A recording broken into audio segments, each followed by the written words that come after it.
Om Deddy ngajakin ketemu di studio. Ngapain? Udah di sini dulu. Gue bilang gitu kan, buruan datang. Oke, gitu kan. Ya udah datang. Pas datang, kaget. Om Deddy ngomong gini, waktu lu 2 minggu bisa nggak lu bangun bisnis creative agency? Gue mau 2 minggu udah ready, namanya, timnya. Terus habis itu lu kasih gue modal kerjanya berapa, pembagian sahamnya berapa. 2 minggu kelarin. Bagi saya kesempatan gede dong. Nggak mungkin saya tolak. Setelah saya ketemu Om Deddy, manajernya temenin dulu duduk di luar kan, di ruang tamu situ. Sini duduk. Gue bingung sama lu deh. Manajer ngomong gini Bang Andi, lu tuh punya apa sih? Maksudnya punya apa gimana nih kok? Biasa orang yang ngejar-ngejar Om Deddy, Om invest tempat gue. Ini Om Deddy yang nawarin lu invest. Terus lu nolak. Aku bilang, kok aku bukannya nolak. Aku bilang kan ntar dulu. Aku bilang gitu kan. Terus waktu itu aku ngomong gini kan, kok aku nggak ngomong ke Om Deddy sih, aku ngomong ke Ko Deddy-nya. Aku bilang, aku tuh mau doa dulu kok sama Tuhan. 200-an penolakan.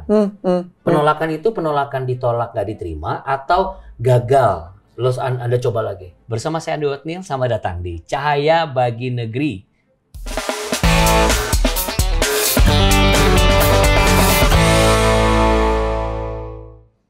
Dan sudah bersama dengan saya, Yohanes Auri. Kita bertepuk tangan dulu dong semuanya. Thank you. Dikenalnya sebagai Auri. Brother, ini bener nih dari catatan saya, Anda itu dulu mulai dari ruangan berapa? 4 kali berapa? Ya dari kamar tidur Bang Andi. Kamar tidur? Yes, bener. Serius itu masih ingat gak tahun berapa? Saya pokoknya dulu masih tinggal di rumah orang tua, mulai bisnis tuh di sana di kamar tidur. Ya 4x4 lah luasnya. Belum menikah? Belum nikah. Waktu memulai itu kan tidak langsung berhasil ya. Pasti ada kegagalan. Banyak lah. Yang catatan yang saya dapat katanya bukan puluhan kali tapi ratusan, bahkan bisa dihitung sekitar 200-an penolakan. Penolakan itu penolakan ditolak gak diterima atau gagal. Terus Anda coba lagi. Jadi kan saya kan tadi kan mulai bisnis dari kamar tidur. Dulu tuh bisnis saya tuh masih fokusnya lebih ke desain grafis aja. Yang tadi foto tadi ya. Nah, aku kasih ke Bang Andi. Jadi waktu zaman dulu fokusnya tuh lebih ke grafis, bikin logo, kalender, brosur, company profile, itu tuh aja kerjaan kita. Tapi emang waktu itu karena skill saya masih di situ, ya kerjanya di situ aja. Nah zaman dulu Bang Andi, itu tuh saya tuh nelfonin klien sampai dulu belum ada email, fax masih banyak kan. Fax. Masih ada tuh saya listnya tuh. Fax kalau nggak SMS lah ya. Iya. Saya tuh sampai nge-fax sekitar 200-an klien lah, satu persatu saya kirimin. Waktu itu karena mulai bisnis sendiri, bos iya, desainer iya, marketing iya, finance iya, kurir gak iya. Ya, jadi memang semuanya bisa dikatakan one man show dulu lah ya. Enggak ada start ya karena ya selama bisa dikerjakan ya kita kerjakan sendiri dulu. Mentalku gitu. Dan nggak menyesal, nggak merasa capek ini masa nggak ada yang. Justru itu Bang Andi, aku tuh berasa privilege aku tuh mulai bisnis dari nol, aku tuh sampai ke atas tidak berubah. Semangatku turun pun. Ya namanya bisnis pasti pernah naik pernah turun dong. Pas turun pun bahkan kalau tuh harus sampai, aku masih inget banget. Kalau nih company beneran sampai balik ke nol lagi, gue nggak gila. Saya bilang gitu kan. Karena saya pernah mulai dari nol. Jadi bukan sesuatu yang menakutkan untuk saya jika harus ke titik terendah lagi. Ya, Anda gitu. Kan bukan dibangun dengan sebuah parenting yang memotivasi, yang mengencourage, lebih kepada pressing lah, ya kan, mengharapkan sesuatu yang harus bisa menghasilkan. Tidak semua orang itu punya karakter yang begitu kuat. Apa yang membuat seorang Auri itu bisa kuat banget gitu, sampai punya satu keyakinan bahwa kalaupun saya ini gagal, saya nggak akan stres, nggak akan frustasi, gue coba lagi. Apa yang membuat Anda bingung seperti juga itu? Ya Bang Andi ya. Saya rasa tuh ini tuh sifat seseorang ya. Kayak karakter seseorang ya. Kayak emang udah defaultnya tipe saya tuh tipe fighter. Atau mungkin dari Anda melihat orang tua seperti itu? Oh, kalau buat tipe fighter iya. Saya ngelihat siapa? Kalau di bisnis ya. Apa? Pertama kali saya ngeliat yang bener-bener masuk dan saya remember banget. Waktu itu ngelihat papa tuh, waktu itu saya belum kerja. Tahun 98 lah pas yang terjadi kerusuhan kan. Itu tuh saya inget banget dengan mata kepala sendiri, toko papi waktu itu kan habis semua kan di jalan. Udah, terus habis itu saya ngeliat sendiri betapa bekerja kerasnya seorang bapak ya.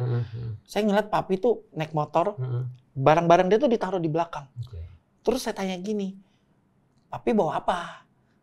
Oh, iya kan toko udah dijarah semua. Jadi papi barang bawa ambil dari mana, ditaruh di motor, dia pergi dianterin. Oh. Di situ saya ngeliat, oh ini semacam yang namanya delivery ya. Iya, jadi kayak ya udah diantar gitu ya, ya. ambil sini bawa semua ke sini. Gak usah pusing, kita cari plan B.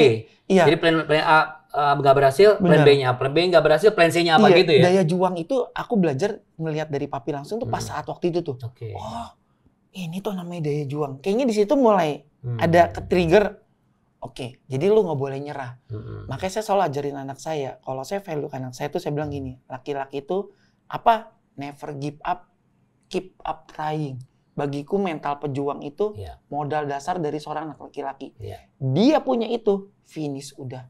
Mau kehidupan lagi menerpa dia, mau apapun yang lagi terjadi, selama dia punya mental pejuang Bang Andi, dia bisa selesain. Saya setuju, never give up, keep up trying. Karena ada role model dalam kehidupanmu. Dan Anda juga terpacu untuk menjadi role model buat anakmu juga gitu ya. Oke. Sisi parenting yang lain yang masih Anda ingat nggak dari, itu kan dari Papa.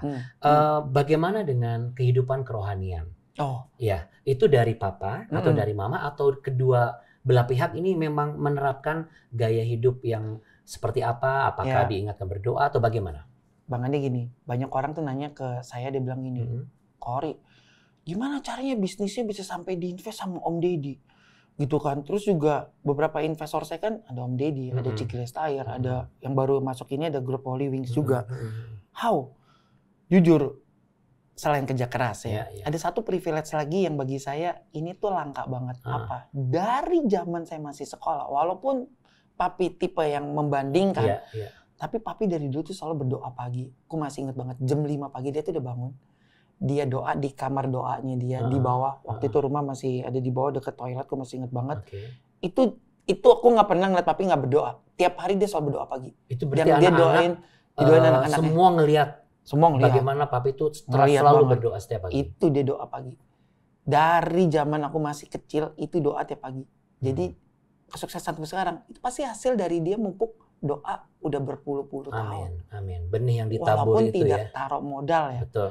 Tapi sisi rohani itu yang aku rasa itu yang buat aku sukses sekarang. Tapi itu buah yang matang sekarang yang Anda rasakan kan? Dan yang ditabur dari puluhan tahun yang lalu. Ya, yang tidak langsung jadi, tetapi itu akhirnya it works gitu loh di kehidupan sekarang. Dan itu yang Anda lakukan untuk anak-anak. Sekarang pun kita punya anak, tiap pagi aku doain juga dari sekarang. Sky, Ben, Raiden, pasti aku doain sebelumnya pergi sekolah. Sky, Ben, Raiden. Wow. 3 nama S, Sky, Ben, Raiden. Kalau di depan tuh SBR. Iya. Ada maknanya Bang. Apa tuh? Kita jadi orang tua harus sabar. SBR. Ya, sabar dan juga jangan lupa subur ya. Bener-bener. Sabar dan subur. Makanya 3 anak SBR. Maknanya gitu filosofinya. Oke. Nah, berarti saya bisa lihat nih ternyata ada gaya parenting yang berhasil menjadi sebuah legacy dan itu menjadi patokan untuk diwariskan juga ke anak-anak ya. Pernah nggak dipandang remeh dan diremehkan, dipandang rendah gitu? Ya mungkin misalnya gini, ketemu orang lihat dari atas sampai bawah, dari atas lagi. Sering lah, terutama waktu masih bangun-bangun bisnis ya Bang dia. Tapi jujur nggak sakit hati tuh gitu. Sebenarnya gini, kalau ditanya sakit hati tuh aku nggak. Kalau aku berasa sakit hati itu lebih ke internal dulu, ke lingkaran satu ya, terutama orang tua. Gitu. Ya kadang itu dia tadi, kadang aku masih dulu waktu belum pemulihan Bang Andi ya, kadang tuh sampai suka kesel gini. Kok bisnis nggak minta modal gitu kan. Terus habis itu pas mulai pun kadang dulu-dulu banget tuh masih suka Mami ngeliat tuh kerja bolak-balik gitu, pergi pagi pulang malam kagak ada hasilnya. Lu kerja aja sama orang. Itu 2 tahun denger begitu. Kayaknya nggak ada support. Nggak ada support tuh. Jadi kadang mau cerita ke orang tua juga nggak mungkin ya. Belum sempat cerita udah digongin duluan gitu ya. Aku sempat cerita mau ada satu karyawan kan. Ngapain kok? Nanti lo nggak bisa gaji orang begini. Jadi kayak mau maju susah. Cuma kan aku mentalnya nekat kan.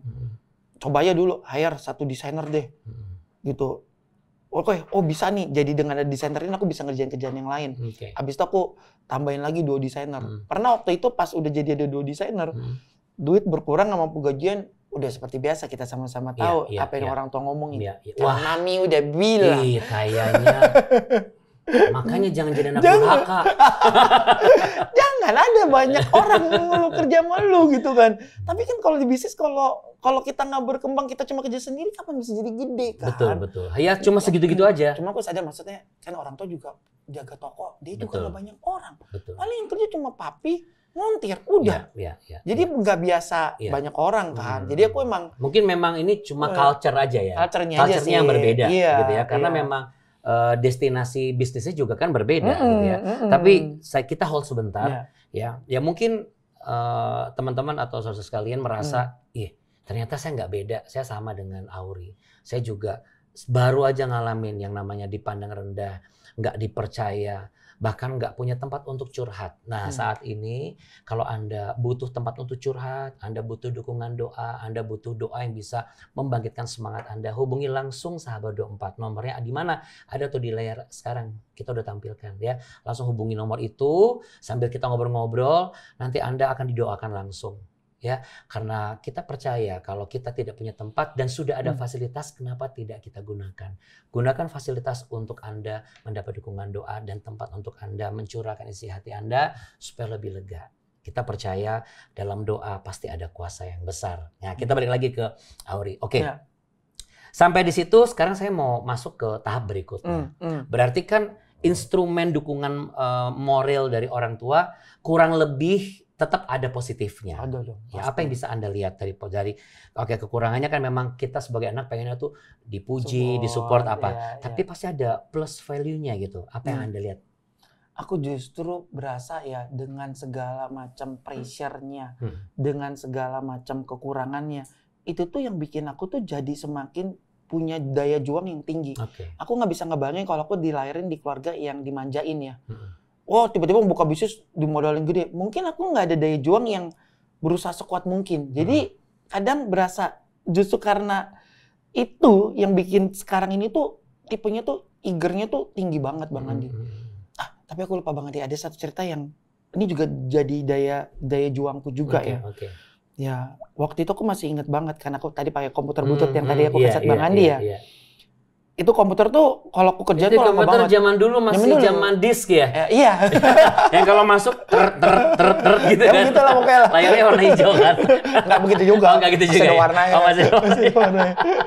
Itu komputer yang aku pakai bangun bisnis waktu itu pakai komputer itu kan. Waktu aku masih zaman kuliah, ngerjain tugas kuliah tuh waktu itu Mami datang ke kamar, dia bilang gini, "Kok Mami ngeliat tuh dari kemarin nggak tidur?" Dia bilang gitu kan. Agak emosi. Gimana mau tidur Mi? Ini komputer lama banget gitu kan. Gerakin dikit loading. Aku bilang gitu kan. Udah gitu. Nah udah selesai itu, pas selesai tugasnya print, biasa kan pasti izin dulu dong. Masuk kamar orang tua, izin mau kuliah. Pas aku masuk ke kamar orang tua, aku tuh ngeliat, masih inget di kepala aku tuh, Mami tuh lagi taruh di kasur tuh ada emas dijejerin. Terus aku tanya dong, Mami mau ngapain? Terus jawaban nyokap dia bilang gini, Mami mau jual ini mas sekarang ke Citraland, beliin Koko laptop. Nangis aku Bang. Ini langsung merinding. Sebelum diceritain tuh saya sudah nebak tuh pasti begitu. Itu namanya orang tua ya. Itu namanya orang tua. Sekalipun terkadang mulutnya mungkin pedas, mungkin kadang-kadang seperti cambuk gitu, seperti cemeti. Tapi di balik itu tuh ada satu hal yang manis yang siap dikorbankan dan diberikan buat kita. Nah, mungkin teman-teman yang dengar podcast kita ada juga ngerasain seperti Aury nih. Kok aku juga nih. Nah, apa yang bisa Anda sampaikan sebelum kita lanjut ngobrol? Seputar tentang supaya bisa bangkit dan jangan mudah menyerah. Silakan. Ayo, bagi-bagi. Oke. Sebenarnya gini, untuk kita bisa mencapai kesuksesan itu, pasti kita harus ngelewati dulu banyak rintangan dan tantangan sih. Tapi percayalah, seorang pebisnis itu mentalnya kuat itu bukan dari kenyamanan, tapi justru dari rasa tidak nyaman. So, kalau kalian lagi ada di posisi tidak nyaman, nikmati aja. Karena itu yang menjadi amunisi buat kalian itu jadi lebih kuat. Ibarat kata kalau main games, skill-nya jadi lebih jago lah. Karena terus terang ke depannya itu makin banyak banget masalah-masalah yang kita hadapi. Justru sekarang ini nikmati prosesnya, karena itu yang bikin kalian jadi kuat. So itu sih Bang Andi. Karena ngeliat yang kayak tadi gitu, atau orang tua mau nangis itu, aku langsung peluk kaki Mami, aku bilang gini, udah Mami cukup, udah bisa kulain anak saja tuh udah thank you banget. Ya. Ini yang namanya anak uhau ya. Anak uhau. Aku bilang gitu kan. Anak baik. Aku juga bilang gak usah Mami jual. Ya. Terus aku sampai nangis, aku bilang gini, suatu hari nanti ya Mi, suatu saat nanti keadaan gak akan kayak gini lagi Mi. Amin. Wow. Jadi perkataan iman itu sudah keluar dari mulut seorang Aury. Ya. Nih ngomong-ngomong mengenai nyaman.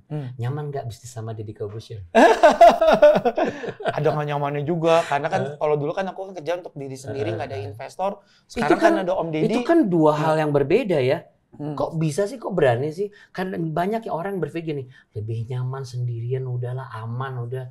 Kalau kita berkolaborasi, bersinergi, terkadang tidak menjadi sebuah sinergi kan gitu. Apa yang bisa Anda bagikan untuk mungkin mereka-mereka yang sekarang teman-teman lagi di persimpangan nih? Kayaknya bangun kerja sama orang ini apa enggak ya? Gitu. Iya. Jadi gini Bang Andi, kalau tadi ditanya nyaman atau nggak nyaman, bohong kalau aku jawab tidak. Semua nyaman-nyaman aja. Ada tidak nyaman ya. Kenapa? Karena ada investor, pasti kan kita harus bisa ngasih keuntungan yang lebih dong. Itu kan pressure beda. Kalau mungkin aku cuma waktu masih sendiri, ya kita yang atur. Kita ngatur. Nggak gitu kan. untung pun ya udah, kita yang telan ya. Kan. Kita yang telan ya. Gitu kan. Kayak gini kan mau nggak mau ada perasaan itu kan juga tidak nyaman juga. Gitu. Nah kalau Bang Andi tanya kenapa tiba-tiba, aku jujur berasa ini tuh semua dari Tuhan banget Bang Andi. Apa yang aku dapetin sekarang ini semua itu dasar dari Tuhan. Kenapa harus Deddy Corbuzier? Mau direncanain berapa lama? Kagak ada rencana Bang Andi. Jadi masa sih? Bener. 2021 saya baru ngubah bisnis itu menjadi grup holding dengan nama Flux Creative Universe. Kenapa Flux? Nah, Flux itu artinya, jujur nih bagus banget. Kalau lihat di kamus, Flux itu artinya continuous improvement to be the best. Perubahan terus-menerus ke arah yang lebih baik. Lebih baik. Jadi bisnisku dari yang tadi cuma di grafis doang, namanya Flux Design, berubah jadi idenya Flux di tahun 2018. Pas jadi idenya Flux, kita kerjanya itu bikin-bikin iklan, advertising. Yang kalau ngeliat di billboard, iklan TV, berarti nggak cuma sekedar orang-orang kita, customer-nya, juga ada orang-orang dari luar-luar juga dong ya? Iya. Jadi waktu pas jadi idenya Flux, abis itu kan aku berani diri lagi ngerubah bisnisnya jadi grup holding. Iya, grup holding. Dengan nama Flux Creative Universe. Kenapa? Karena aku terinspirasi banget dari Marvel. Kalau Bang Andi lihat Marvel, dia punya Marvel Cinematic Universe. Iya, Cinematic Universe. Jagoannya ada banyak. Ada Iron Man, ada Hulk, ada Thor, Spider-Man. Masing-masing punya jurus sendiri, punya film sendiri, tapi bisa jadi Avengers. Iya. Makanya ini ya ada tangan Thanos ya. Gimana kabar Thanos sekarang? Lagi itu di pasar kalau lagi macul kayaknya. Gitu kan. Ini ada topengnya Tony Stark ya dan sebagainya. Jadi ini sebenarnya adalah gambaran-gambaran bahwa Anda mengumpulkan energi-energi dengan orang-orang yang punya talent dan value dan kelebihan gitu. Jadi you build your own Avengers team. Jadi aku pengen visi di Flux Creative Universe ini mau jadi Avengers-nya dunia kreatif di Indonesia. So, dari waktu itu ketika aku punya mimpi ini, aku udah bilang Tuhan, aku pengen merubah bisnisku nggak lagi untuk diri sendiri, tapi aku pengen jadi berkat untuk industri kreatif di Indonesia. Makanya aku semenjak 2021, aku lihat nih orang-orang yang hebat di industri ini, aku ajakin, ikut gue yuk di universe gue. Aku kasih modal, dia dapat saham di sini tanpa dia keluar duit. Karena tujuanku adalah aku sadar industri ini gede banget Bang Andi. Mau makan sendiri bisa sih, tapi lo bisa muntah. Lebih baik kita bagi-bagi aja kuenya. Bagiku ada gini, ketika kita sukses jadi berkat, jangan cuma untuk diri sendiri.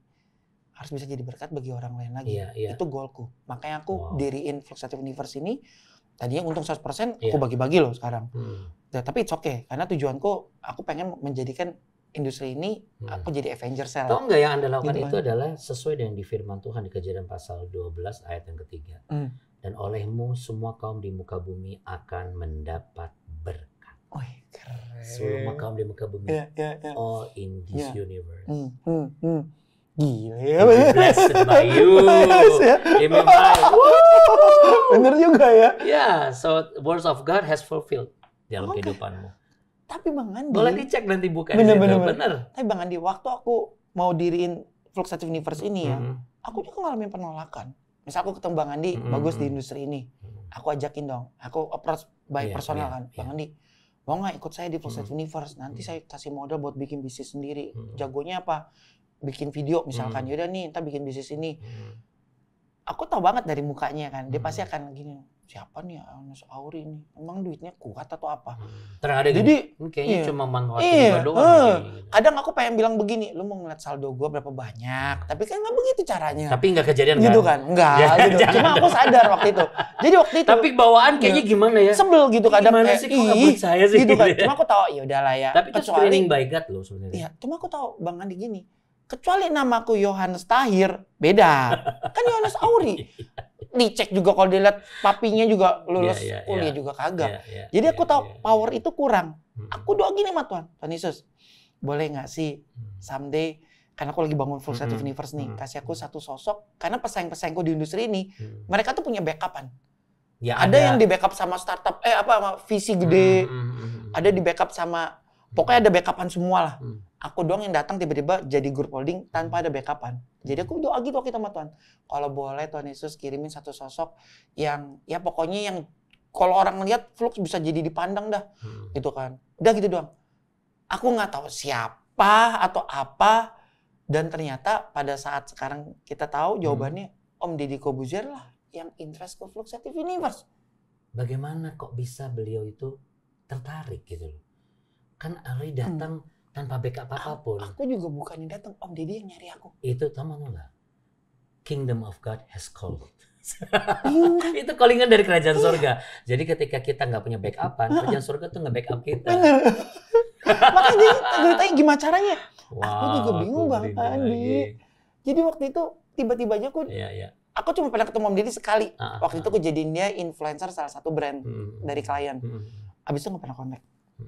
Udah, sama Om Deddy cuma ketemu gitu udah selesai. Dan nggak terfikir untuk... Waduh, nggak pernah nawarin. Pokoknya aku cuma punya tujuan, moga-moga ada yang invest ke Flux, abis itu Flux jadi bisa dilihat nih. Jadi tidak gitu membayangkan siapa ya? Enggak, jadi benar-benar totally surrender to God.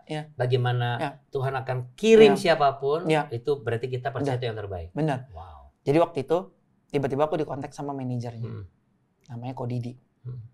Aku sama dia semenjak terakhir jadiin Om Deddy influencer, sama manajernya masih kontak-an, ngomongin hobi sepeda, gitu kan, ngomongin film, ngomongin makanan, jalin relasi lah masih. Tiba-tiba di kontak, Nas, dibilang gitu, Om Deddy ngajakin ketemu nih ke studio. Ngapain? Udah di sini dulu. Dibilang gitu kan, buruan datang. Oke, gitu kan. Ya udah datang. Pas datang, kaget.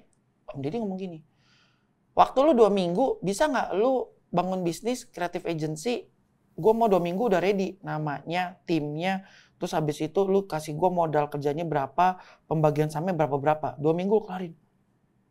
Bagi saya kesempatan gede dong, nggak mungkin I tolak. Siap Om, gue bilang gitu kan. 2 minggu datang, Om, ide nama ke satu berbau magic ya Om, ada kadabra. Om dia bilang, gue nggak mau ada kaitannya dengan magic. Oh iya maaf Om, ide yang di-approve namanya DNA, Deddy and Auri. Bagus ini, udah ini aja. Dia bilang gitu ya kan. Oke, jadilah kita bikin dulu bisnis bareng Om Deddy, DNA. Dah jalan sama Om Deddy itu waktu itu di bulan Oktober. Habis itu di bulan Desember aku baru dipanggil lagi. Nah, dipanggil lagi sama Om Deddy. Waktu itu aku udah pede nih, masuk podcast ya Om Deddy nih, kelas 3 nih. Nyata pas datang ke studio Om Deddy, Om, mau podcast ya? Belum. Dia bilang gitu ya kan. Tunggu lu balik modal dulu. Dia bilang gitu kan, ada keuntungan nih company baru gue masukin. Oke Om. Dia bilang gitu kan. Ternyata Om Deddy ngomong gini, Ori, Flux Satisfied Universe, gue invest aja sekalian deh. Aku kaget, langsung kayak, hah? Oke, Om, boleh nggak Om? Valuasi apa segala macam. Om, aku nggak pernah ngitung Om. Bisa stay kamar tidur dulu pakai valuasi segala. Aku pikir-pikir dulu, boleh nggak Om? Ya udah. Selesai ketemu Om Deddy, manajernya temenin dulu duduk di luar kan, di ruang tamu situ. Sini duduk. Gue bingung sama lo deh. Manajer ngomong gini Bang Andi, lo tuh punya apa sih? Maksudnya punya apa? Gimana nih kok? Biasa orang yang ngejar-ngejar Om Deddy, Om invest tempat gue. Ini Om Deddy yang nawarin lo invest. Terus lu tolak. Aku bilang, kok aku bukannya nolak. Aku bilang kan ntar dulu. Aku bilang gitu kan. Terus waktu itu aku ngomong gini kan. Aku gak ngomong ke Om Deddy sih. Aku ngomong ke Didinya. Aku bilang, aku tuh mau doa dulu kok sama Tuhan. Aku minta pertanda juga gitu kan. Dan aku waktu itu doa, aku bilang gini, Tuhan Yesus, kalau emang ini dari kamu, dipermudah jalannya, kasih tanda. Kalau enggak dipersulit, enggak jadi juga, enggak apa-apa. Waktu jawab itu, enggak sungkan dikira orang, hah? Doa dulu. Mungkin nggak disampaikan. Pernah nggak terpikir bahwa untuk memberi jawaban itu aja di era sekarang? Iya. Iya, aku nggak mikir gitu loh Bang Andi. That's good. That's good. Give me 5 lagi. That's good. Karena banyak orang ragu dan sungkan untuk ntar kita berdoa dulu. Kesannya, yalah, ya gue tahu deh dekat sama Tuhan. Tapi sebenarnya memang kita harus dekat sama Tuhan. Iya, karena firman Tuhan bilang kan, di dalam aku kamu bisa berbuat banyak, tapi di luar aku you can do but nothing. Iya. Mungkin kita bisa kerja ini, tapi akhirnya apa? Nothing ujung-ujungnya. Atau kita nggak bisa melakukan apa-apa lah gitu. Tapi sekarang kita bisa lihat, ya. So saya berdoa Auri tetap seperti ini. Iya. Thank you Bang Andi. Karena nilai-nilai ini yang harus tetap ada, dan ini akan jadi good value untuk modal anak-anak kita, generasi Z, Alpha, Beta, and the next generation in the future kan gitu. Oke, back ke pengalaman itu. Akhirnya ditunggu, dikasih waktu. Udah, habis itu kan ya udah ikutin prosedurnya, masukin semua segala macam, udah kita iniin. Tapi aku nggak ngejar yang sampai gimana banget. Udah, jawaban dari Tuhan itu, aku masih inget banget. Pas aku ulang tahun di 8 Februari.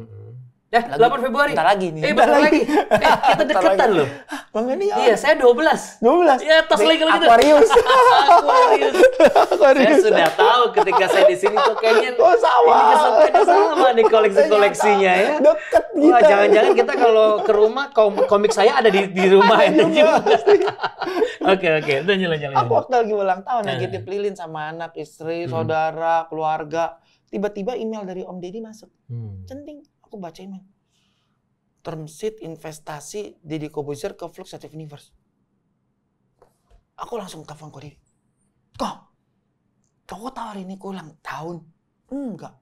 Gue ucapin deh sekalian. Oke, itu term sheet-nya lu baca. Kalau lo oke, lu tinggal tanda tangan. Padahal waktu itu aku udah bilang ke Om Deddy gini.